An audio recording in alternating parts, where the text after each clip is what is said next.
Welcome back to News Hub, and what a great show we've had so far. It's the #1 breakfast show in town, and the road to 2023 continues with the general elections on the close watch. Now, we've got about 140 days plus to the general election. The campaigns have already begun, and we are already getting a number of political parties, well, which haven't begun. Most of them are pacing their way. It's quite a long journey for them, but some have already begun their rallies in some states of the country already.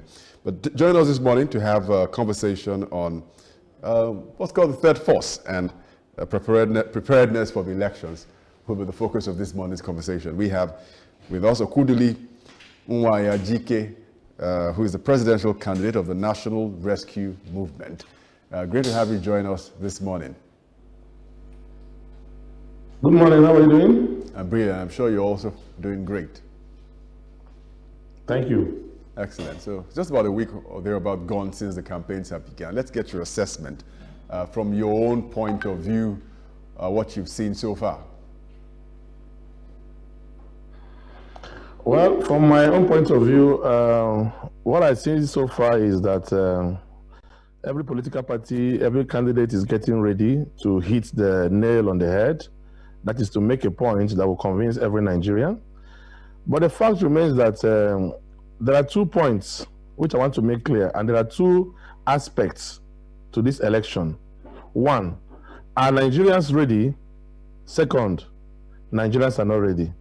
If Nigerians are ready, then I think that it's time for them to start looking beyond political exposure, beyond financial exposure, beyond making noise of big leader, all kind of things that we have been seeing in the past. Since I was born, when election reach, it's just making noise, making noise. The same people will keep recycling them in different political party. If Nigerians are ready, I don't think they should be looking at those things. Those aspects does not qualify a good leader. A good leader is inborn. A good leader have the capacity when you see it. Because the Bible said that by their fruit you shall know them. A good tree cannot produce a bad fruit, and a bad tree cannot produce a good fruit. So all the leaders we have who are trying to recycle themselves and come out as a messiah, as a savior right now, you ask yourself a question: where have they been all this while? For the past 20 years, Nigeria have been in quagmire.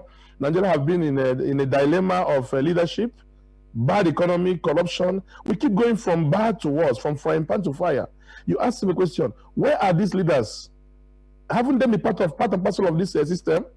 They have all been part and parcel of this system. So if Nigerians, you are really ready, the thing you should look at is who among these candidates is actually fit, have the energy, physical energy, mental energy to lead this country to the next level. Of course, if we are not ready, we just follow the trends of money and collect money and do what we want to do, and at the end of it, we'll come out with the same situation. But the question I want to ask Nigerians: can you afford another 4 years like this? It's left for you to decide. I mean, your opening very remarkable, because the last time I remember, you've also been part of these old people we're talking about. You actually were one of those young people in the APC when it was founded, and you were very, very active there before you now joined the NRM. You must have been part of the problem too, one would say, and wonder if you have answers to the questions that we have on ground at this moment. Well, you can say I am part of the system. I am not part of the system because I was a member of APC since I was born. That was the first political party I ever joined. And I joined APC in 2015 with hope that, yes, a new Nigeria is being reborn. Everybody that joined APC that have Nigeria at heart believed that, yes, the General Muhammadu Buhari will have then is going to be President Muhammadu Buhari, and I was going to turn around. I even have a bet in somebody in my village that if Buhari become president and I'm poor, I'll be very happy because Nigeria will be a very good country to live in. You don't need money to live in a good country. You just need to have an enabling environment for you to live with any kind of resources you have. You can be able to manage, unless you are those people that have desire to be rich and become billionaires overnight. But people like us that are content with whatever we have, we believe that Buhari was coming to change Nigeria for good. And that was why people like us rallied around behind him and supported him. But after 8 years, we have seen that, yes, the man at the head is not controlling the business. I mean, you can't blame me because I never contributed any quota. The only quota I contributed was to support a person of integrity. But the dispensation of duties is not for me to do that, because I don't have a power to decide who is going to be a minister or the aide or anything. But you can see that the problem we have today in Nigeria is not only Buhari, it's everybody around Buhari is a problem. You actually led a team that should have caused the change that APC promised then. But it's okay, it's understandable. You're a presidential candidate on another platform at this point in time, and your party's name is National Rescue Mission. Let me say, it's supposed to be on a rescue mission, so to speak. So how do you think that the National Rescue Movement could be the answer to all these criticisms we've had about past governments and how Nigeria could move forward? As the name goes, you say it's supposed to be National Rescue Mission. Well, when you are on a mission, when that mission is done, you go home and sleep. But the movement is for a lifetime. So we are National Rescue Movement because we want to create a movement of redesigning Nigeria, remodeling Nigeria, realigning Nigeria to the right paths, because Nigeria has been derailed, and that derail, a mission alone, where are you going to rescue? The education sector or security sector? Is a movement that have to be embedded in the way of life, so that from generation to generation, this movement will continue. That is why we are National Rescue Movement. And our aim to rescue Nigeria is not for our personal aggrandizement. When you look at people like me, I am young, I am talented, I am good looking, I am fun to be with, and I have the compatibility to live with everybody, listen to everybody, and try to bring everybody's ideas on the table to achieve a maximum result for the benefit of all. Because if you are there, you are happy, I am happy. If you are rich and I'm poor, you can know that, yes, this guy needs help. I don't need to ask you to help me. You can help me willingly. Because that's how people in a civilized society live. So we are in a movement of young Nigerians who believe in truth, honesty, and integrity. We are not here because of want to make money or want to make ourselves to be known. I don't give a shit who knows me or who doesn't know me. It will not take me to heaven.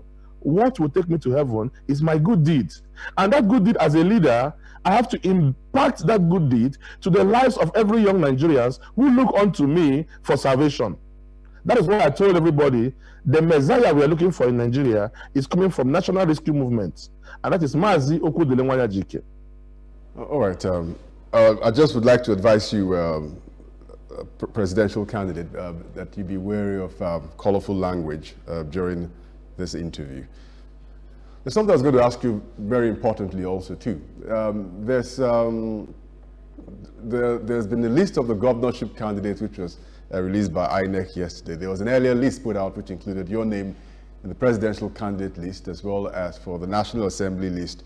You had candidates vying for several parties. But I find out your party doesn't have representation for National Assembly in several states, same for the governorship. But you talk about a team, and you know that the democracy we practice has the different levels of government. How do you intend to achieve these things when you don't have governors, you don't have representatives vying for office? Well, like I said, the problem of every society starts with the head. If the head is good, every other members of the head, whether they be part of that head or not, will emulate it and follow the same trend. We don't need to have candidates in all the states, all the constituencies to make a national impact. We need to have a candidate at the center, at the head, that will drive the affairs of the nation. I mean, when it's time for governance, party does not count. When it's time for governance, the presidential candidate of NRM, who is the president of Nigeria, can work with APC governor, APGA governor, PDP governor, anywhere in Nigeria. After election, we're talking about governance. And governance does not need you to have national spirit to be a good leader. So we're talking about governance after election. A platform we are using now to attain leadership and governance is the political party. After political party, after the election, when a leader is nominated or elected, then we talk about governance. And that governance will be a government of national unity, where everybody from all aspects will join hands and make the country great. Mr. Nwajike, you have the opinion that a greenhorn, just like you, should be the one handling the affairs of the country from 2023, moving forward. But some would say, for a country with over 200 million citizens, maybe they will need some experience. How do you reconcile these two parts of where you need experience to be able to ensure good governance and then understand what is going on? And then the fact that you are new, to be a presidential candidate is your first time, so to speak. How do you think a greenhorn can deliver on a new Nigeria that you're talking about? Leadership is not about experience. Leadership is about giving what you think it is good for somebody else. I mean, there is a flood, and I need to save people that have been entrapped in the flood. To be a commander of the team, I don't need to have experience of swimming. I only need to have to know where to put my legs so that I don't go into the flood, or I don't be swept away by the flood. If you know how to take your move, your step as a leader, experience is part of leadership. And experience is the best teacher, because if we're all working together for a particular purpose, this one brings his own idea, this one brings his own idea, you as a reporter, you bring your own idea, you suggest things, everybody suggests things, then we'll now all form a conclave of ideas and germinate the fruits that will benefit the nation.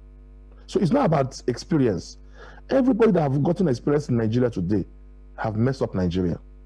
Give me one example of one leader that the past leaders will have since the military era that have not messed up Nigeria. Maybe I can say exemption of something like Yar'Adua. During his tenure, Nigeria was a little bit, we are breathing good air. It didn't last for long. But apart from that, since Yar'Adua, who else has taken this country to a breathing space that Nigeria will say, thank God, though. It's every year from bad to worse. It's not about experience in politics. It's about experience in life. And somebody like me, who have gotten all experience in life, I can gladly tell you I've seen 99.99999 in life. What I've not seen is 0.00001, which is to cut my breath and die. So every aspect of life, I have seen it. The good, the bad, and the ugly. I mean, there is nothing you would tell me about leadership, about leading, about experience, about giving out that, yes, Nigeria needs to have electricity. What does it cost Nigeria to have electricity? Money. Do we have money? Yes, we have money. Why don't we employ that money and have electricity? It's a simple question. Do I need to go to Harvard to know that I need to bring experts that will give us electricity that will last long? Security, we don't have security. Nigeria needs to have security. We need one thing to have security, money. Do we have money? Yes. Are we spending the money? Yes. Why don't we have security? It's a simple question. Do I need to be in Harvard or Oxford to have that experience? No. Even you, if you have the conscience of making this country great, even as a reporter, you can be a good president if opportunity is given to you. There are thousands of Nigerians out there on the street who have the golden opportunities, but they cannot be allowed to use it. Because of what? Somebody said, you don't have experience, you don't have experience. If I don't try, how will I get experience? Allow me to try. If you are a good leader, and you are a good leader, what you should do is to advise me while I'm trying to lead. And you that's give me the the point. advice if I'm going wrong. Mr. Nwajike, and that's the point. And I'm loving the analogy that you're setting through for this, so that you can answer the question. If I want to go on a bus, I want to go on the plane, I'm not going to be on the plane with a pilot that's not trained. I mean, that's suicidal. I want to be sure that my pilot is certified in all angles all over the world, internationally, locally, everywhere. So if you're saying that experience is not needed for you to lead the country, you are right. That will call for a lot of questions. Hold it there. For you to be able to walk into a plane and say you want to fly a plane, you must have knowledge of flying. If I don't have knowledge of leadership, I won't wake up. I will have gone for House of Assembly or a governor or Senate. I won't wake up and come straight to the presidency. But I know that whatever is there on that hot seat of Aso Rock, I can sit on that seat and be able to manipulate things. Fine, yes, nobody can get it all. Nobody is perfect. But what I'm saying is this: these octogenarian leaders should go and step aside and guide us. With the experience we have, they should guide us and make us to be able to be able to apply our own God-given wisdom, intelligence, and talent with their own advice and make Nigeria a great nation. Nigeria is at 62. We don't have lights. We don't have road. We don't have anything. No security. ASUU is on strike, and we have octogenarian leadership that come to recycle themselves again and again and again. And you allow me, a young man, to allow that to happen because of what? I have not gotten experience of a politician. Do I need to be a politician to be a good leader? No. Even if they don't want to guide us, because they'll guide us with their own analog and octogenarian mentality. We as a young generation, the digital age, we have the capacity to use our brain and mentality with the aid of digitalism, try to turn around this country. What we need in Nigeria is not an old politician. What we need in Nigeria is an honest and determined leadership that will take this country and say, I want this, and you follow it and implement it. All right. One of the things that the people who are going to vote those to come into office, where at the different levels of government, the most pressing issue for the young people in this country has to do with the shutdown of universities. And I don't know what your thoughts are or how you hope to resolve this if you're elected into office, but as it stands, the universities are worse than glorified secondary schools. There's no funding for them. That's why they're shut down presently today. How do you hope to unravel the tertiary institutions and the shutdown? When you say there is no funding for that, that makes me to laugh. How can you say Nigeria don't have funding for the universities? I mean, it's still about politics. You politicize the educational system. Everything in Nigeria, they politicize it. There are things that need to be politicized. There are things that need to be done because it need to be done. You don't tell me that Nigerian education system does not have money, the federal government does not have money to run the educational system. Then call them for dialogue, tell them this is what we can do and this is what we cannot do. I mean, the problem we have in Nigeria today is that the federal government, I can imagine the other day, the Minister of Education, Honorable Chris Ngige, walked out of the negotiation meeting. By now, he should have been resigning. How can you walk out of a meeting where negotiation of that amplitude is being done? Because everybody is politicizing it, and everybody is above the law in this country. That's one problem we have. I'm sorry when you are there, you are a god. I'm sorry to interrupt you, but I want to have specifics from you. The document, which is the needs assessment document, which was put up by the Goodluck Jonathan administration, said they needed 1.3 trillion naira. This was 2011 to get all the universities fixed. They only put up 200 billion during Jonathan administration. They got 66 billion extra during this administration. So give us specifics. How do you intend to get the money to fund the university education system? You can take all your time, but we want to get specifics from you. How? Well, first of all, in my blueprint for the total overhaul of education system in Nigeria, I have about 60% funding as grants to be generated from overseas donors who are not going to put Nigeria economy or give us a condition that we cannot be able to come out of. When we're talking about grants, we mean a 100% absolute grant, whereby the educational sectors will get funding that is meant only for educational sector and not for politics. Then secondly, internally, we have more than 500,000 Nigerian students, and each of these students pay in money one way or the other in the school. Where does this money go? So you know that, yes, we have the educational budget. Fine. It's very, very low. The educational budget in Nigeria is very, very low. But I'm not going to say I'm going to give you 25% of educational budget. No. But I'm going to improve the educational budget and also generate foreign inflow to fund education and also investors in the educational sector. We have a lot of private investors in Nigeria who can invest in the education sector and help us to come out of this quagmire. What ASUU is asking for is just good environment for students to live and lecturers to live, and the benefits and all those amenities that make it look like, yes, a tertiary institution. I don't think ASUU is clamoring for secondary school, no. But I want to tell you one thing. In my blueprint, we are going to start from primary school, secondary to the university level. We're going to overhaul the education system and bring in investors, both foreign and local, merge with them, partner with them, and generate revenue that will only be dedicated for the educational sector. And we have a capacity to do that. Ron, you mentioned, tried to give an instance where you feel that Nigeria is rich, that you asked what it would take to fix the electricity. You said, all we need would be money, and that we have it. But if you look at the debt profile of the country that's running to tens of trillions of naira, and the federal government are on different occasions saying that the nation is broke. How do you really reconcile your understanding, or let me say your belief that we're rich, and the fact that the government says we're broke, and the fact that we're borrowing every day, to the possibility of running a country that'll be out of debt and then prosperous? Let me tell you one thing. The strength of Nigeria economy is not in crude oil. It's not in any other sector. It's not in mineral resources. It's in the population.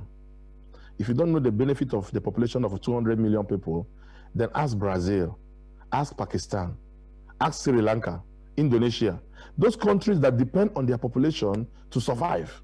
The problem we have in Nigeria is the willpower of the leadership to call a spade, to adjust, to be able to live according to our own revenue, to be able to cut our coat according to our size. Nigerians are used to emulation. I can remember when I was young, during the Babangida period, when there was MAMSA, we were taught that, yes, when your slippers cut, don't throw it away. You have to go and amend it, fix it somehow. Well, that's when we start having recycling of slippers, tires. That was when the private sector started realizing that you can recycle plastics and all those things. Because that program, MAMSA, has embedded in us the idea of self-reliance, are you getting me? So that we can recover our economy. That program would have been the best situation for Nigeria if it has been implemented, but still, it was politicized. But I want to tell you something. If you wake up today as a leader, say, Nigerians, do you want Nigeria to be good? They say, yes, let us do it. We'll devise a means of making Nigeria good. Because our revenue from oil sector is just small compared to the revenue we have in other sectors. Why can't we harness other sectors? Why can't we try to implement the human resources we have in Nigeria and try to use it for our own benefit? You talk about 200 million people. Countries that have about 40 million people or 50 million people like South Africa are striving. Egypt's population is one of the strengths. Do you understand? No? The only thing achievement in 20 years in Nigeria, in no international of democracy, that's what we have achieved. But apart from that, in all the sectors of Nigeria, we have not tried to improve anything. We only depend on crude oil. We have the solid minerals. We have the different kind of minerals. We have different kind of sectors to generate money. We have the tax revenues. We're not implementing those things. We believe that, yes, every day, every year, every month, allocation will come from federal government and they'll share the money. And they keep sharing the money. It has made us to be lazy. Crude oil revenue has made Nigerians to be lazy. Because now it's an easy money. Somebody who is in office can just sign and the money will be, his account will be credited with billions of naira and they start spending. But we don't know how to generate revenue. And we have the capacity to generate revenue and be able to curb our expenditures, manage our resources, and avoid frivolous and extravagant spending and all things that will not benefit us. What we need in Nigeria is to cut our coat according to our size. And it takes a good leader who is designed to do that thing, that to do it. When you lead, others will follow. Good. Nigerian problem is not about money. It's about decision and determination. All right. So now we hear your great speeches and the air of optimism you seem to want to breathe into what we're dealing with. Despite the fact you mentioned the very low Human Development Index parameters Nigeria has had for quite a number of years.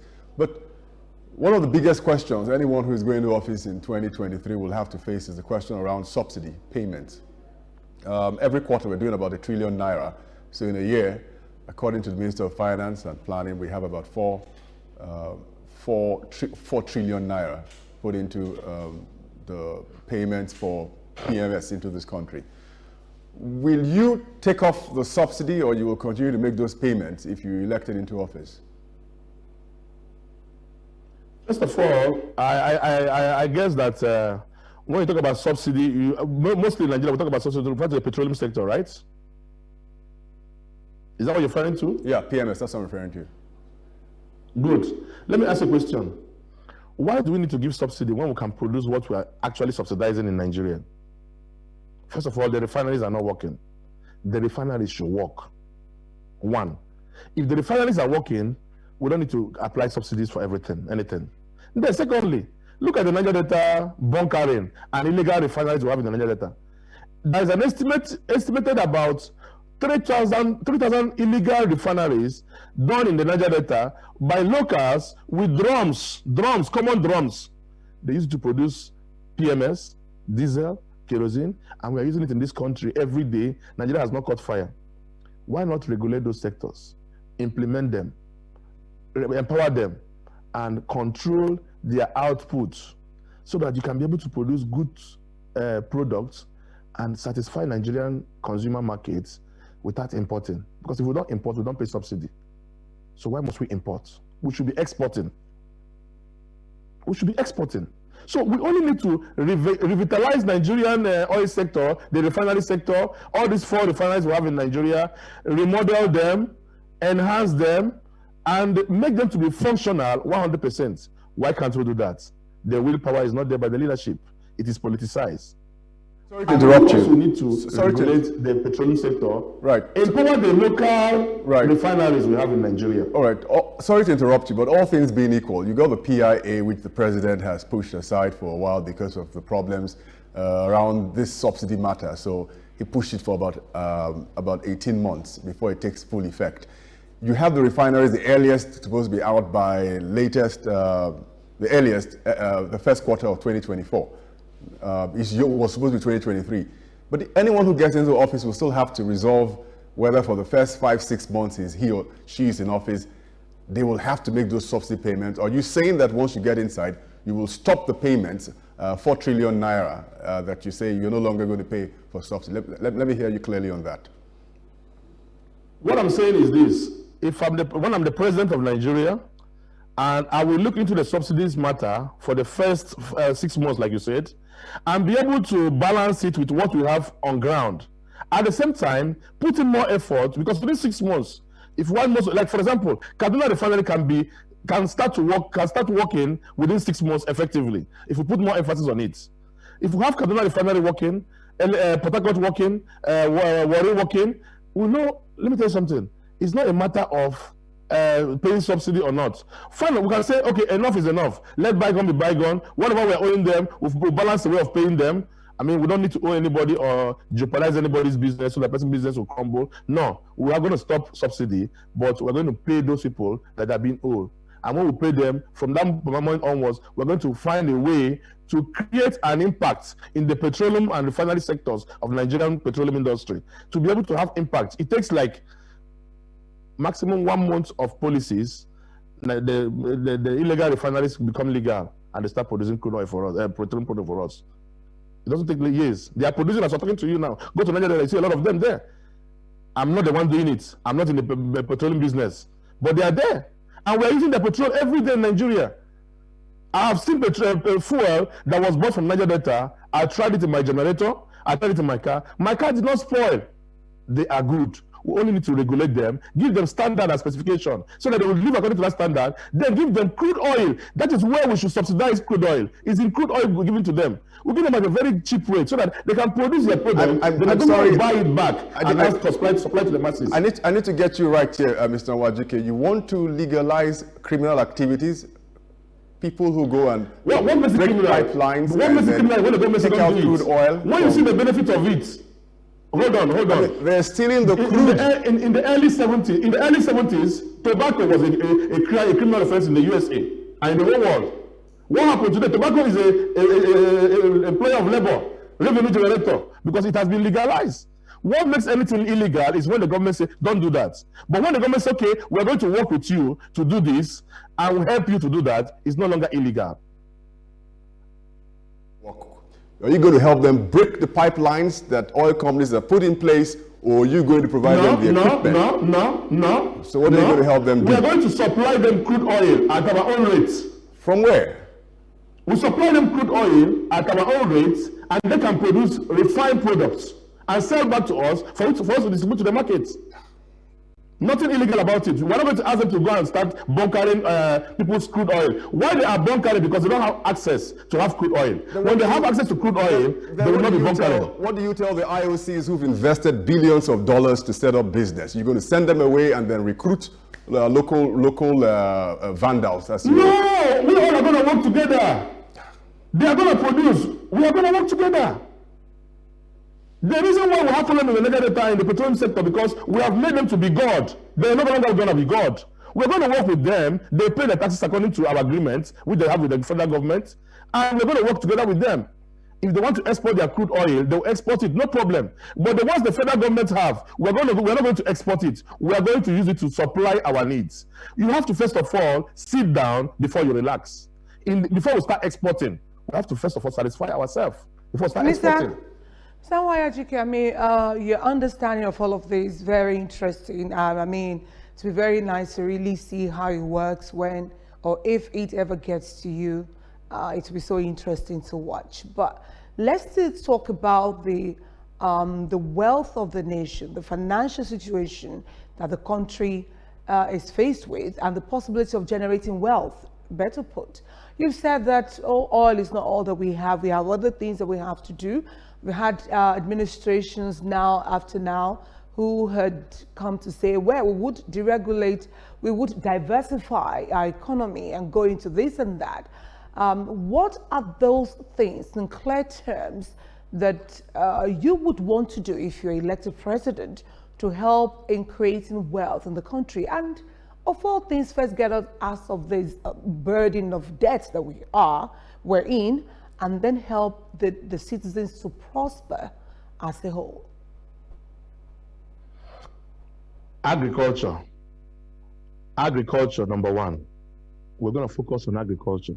We're going to dedicate maximum time in developing agriculture in small scale, medium scale, and large scale. We're going to encourage 60 million Nigerians who are not working to enter into agricultural business, because agricultural business is an old business from generation from God. It is a business that makes country to strive, prosper. Agriculture in Nigeria is dead. Agriculture in Nigeria is politicized. We're going to revive agriculture to the maximum level, mechanize it, digitalize it with smart technologies. You can do agriculture in your house without going to the farm. Small product like those legumes, those vegetables can be produced in a digital farming in your house. You don't need to have a farm. You can produce it in a series. It's been done. Dubai, UAE does not have agricultural land, but they produce tomato and pepper in Dubai. They cultivate it, they farm it, and they produce it. And people eat it and survive. If they can produce that in a desert land, how about Nigeria? The problem we have in Nigeria is that we don't emphasize on things that matters. Agriculture is one. We're going to focus on agriculture. Then we're going to focus on small-scale industries, small entrepreneurs. That is why my GOPI project will come in. Government, people, investment, partnership.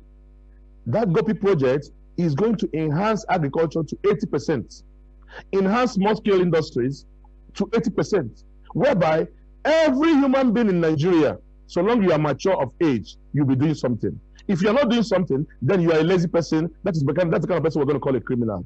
Anybody who is not working is a criminal, because you must be working to generate something for yourself, for your family, and for the nation. So we're going to employ our GOPI project, whereby every sector of the economy will be touched, especially agricultural sector. It's amazing that when you said agriculture, of course, you talked about deployment of technology, which is, I mean, that's what everybody's talking about. But in this part of the world, you know that we have to go to the farm. The kind of foods that we eat are those you have to go cultivate, whether, of course, you deploy technology. But then we have a very big challenge in terms of insecurity. So how do you resolve? Listen, how do you resolve that? Insecurity is as a result of hunger, starvation, and unemployment. When you enhance agricultural sector, enhance the business sector to start producing, insecurity will be reduced to about 80%. Then you'll be secured. If there is no security, you can't do any business. So I want to give you an example of Ivory Coast. When the late president Houphouët-Boigny was alive, Houphouët-Boigny made it compulsory that every man in Cote d'Ivoire who is of 18 years must own a tractor, not a farmland, a tractor. So when you own a tractor, you can't keep your tractor be waiting. It's like you have a motorbike. Either you use a motorbike for personal purpose or you need to start doing your kind of business. In Ivory Coast, every family, there is no family in Ivory Coast that does not have 2 or 3 tractors. That is their own empowerment. And when you have a tractor, small tractor, big tractor, you cannot employ it to work. Of course, it's going to work in a farmland. In Nigeria, if we have encouragement and subsidies on things like agricultural products and produce a lot, when people start seeing young millionaires coming out of agricultural sector, Nigerians, I know they are emulators. They start jumping into agricultural business. Whether it is piggery, fishery, whether it is snail business, whether it is poultry, whether it is cultivating of crops. Now, this guy is making money from this farming. You know, never join. You see it in the next 1 year, Nigerians have become farmers. So we need to, the problem we have in Nigeria is that there is nothing to encourage young Nigerians to venture into agriculture. For example, right now, in my village, I have, this year, I cultivated 1,600 seedlings of yam. The local yam, the yellow local yam in my east, if you ask anybody from the east, is called Nkopwagwa. It is very, very healthy, medicinal, and delicious to eat. I cultivated about 1,600 of it this year. People were scared. People were surprised. They thought I would not do it very well. Go there, my farm is thriving. I went there the last time, the tubers is like something else. So, under GoPIP initiative, in my blueprint, when I released my blueprint of empowerment, you see that agriculture is a first factor. Because even if the person wants to go and do importation, if you're going to do importation and you don't have food to eat, it's useless. You must have food to eat. We must be self-sufficient in food production. And that self-sufficiency comes in when we have 60 million Nigerians who are active population venture into agriculture one way or the other. Either you are supporting or you are empowering or you are doing it. And we will do that because Nigerians are good emulators. They will emulate people that are doing it. They will join. They will be happy. It's become the next vibe in town.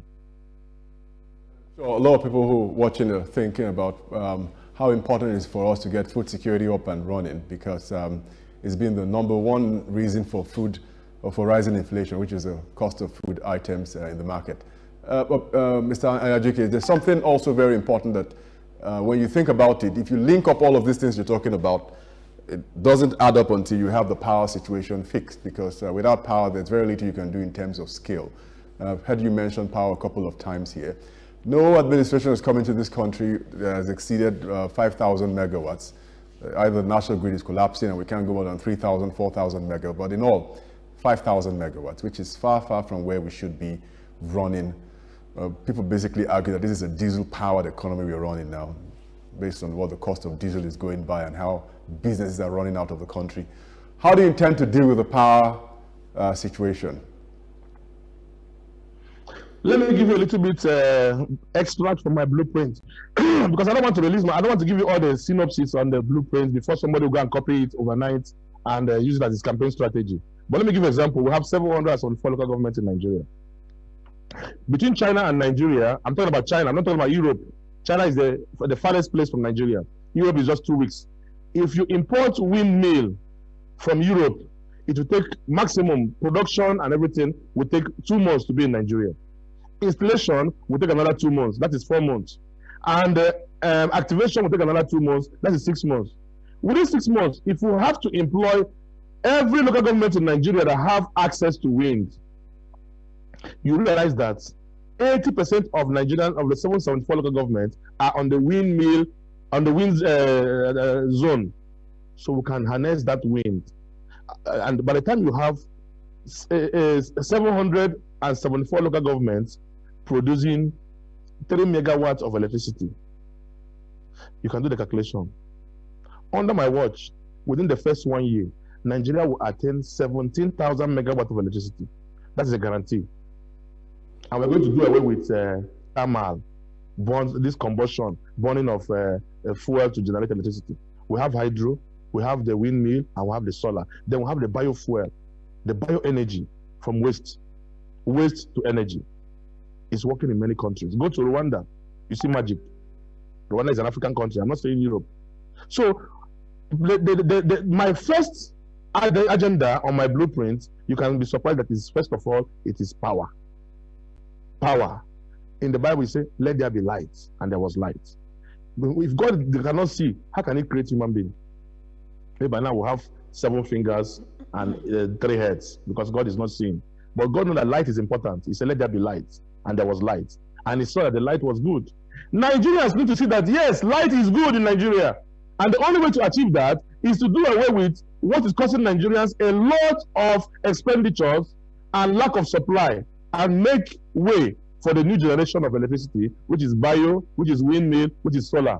We can do that. Again, the will and determination comes into place. Are we ready to do that? If the government is ready to do that, they will do that. That's why I tell you that if you want to have electricity in your house, you need money. Nigeria have the money. We're not going to borrow to achieve this. We're going to run it under private partnership with people, or build, operate, and transfer, or as a grant. We'll have all set up in place.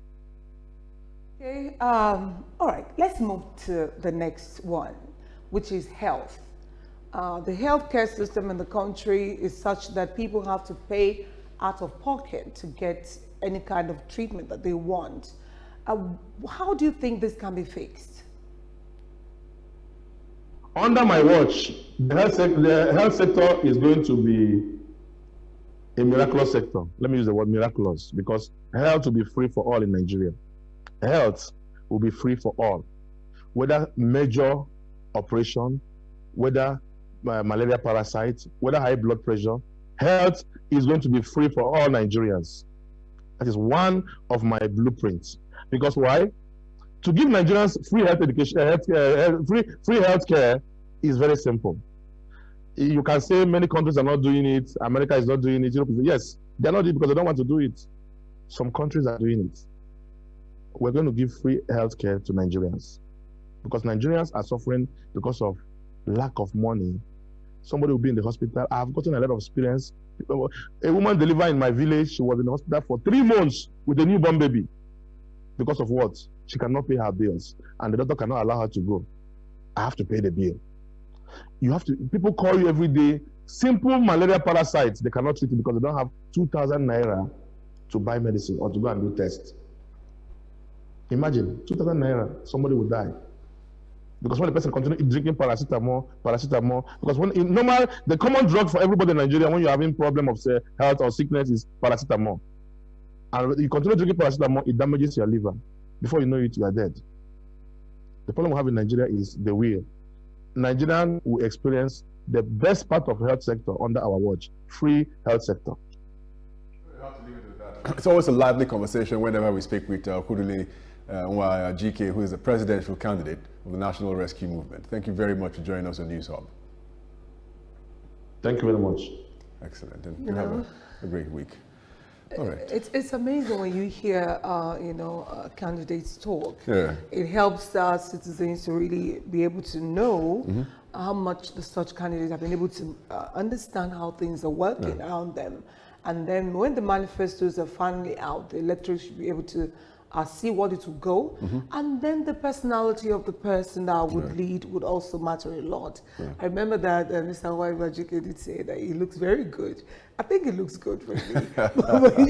It looks good. But I want to imagine that he also knows that he's much more than that when it comes to leading the country. So it was a very good interview. We intend to bring you time after time, at least all the 18 presidential candidates we intend to bring to you on the show. It's Road to 2023 on News Hub. It's going to be getting bigger and better every day. And let us know the questions you wanted to put across to all the presidential candidates when they come on our show. It is our show. Excellent. We're going to go on a quick break. When we come back, it's time for us to have a look at this thing about mob lynching. What exactly have we learned from the ALU more than 10 years ago? Have we learned anything, or have we continued in our bad behavior? Please stay with us on News Hub.